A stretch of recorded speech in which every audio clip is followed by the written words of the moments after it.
இன்னைக்கு special Coimbatore style அரிசியும் பருப்பும் பஞ்சாமிர்தம். அதாவது 3 பழம் கணிஞ்சு போச்சு, குட்டி பழம்.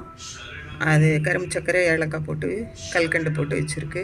தயிர் பச்சடி. இதுதான் இன்னைக்கு என்ன விசேஷம்னா, இவர் வந்திருக்கார் புதுசாக ஒரு பிள்ளையார், அழகு பிள்ளையார், மயில் வாகனத்தில் அருள்றாரு. பார்த்துக்கிறங்க. நேற்று வாங்கிட்டு வந்தாங்க.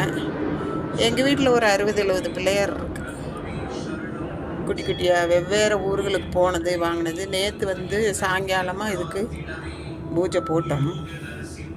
அப்போ தான் பெருமாளுக்கும் போட்டோம்.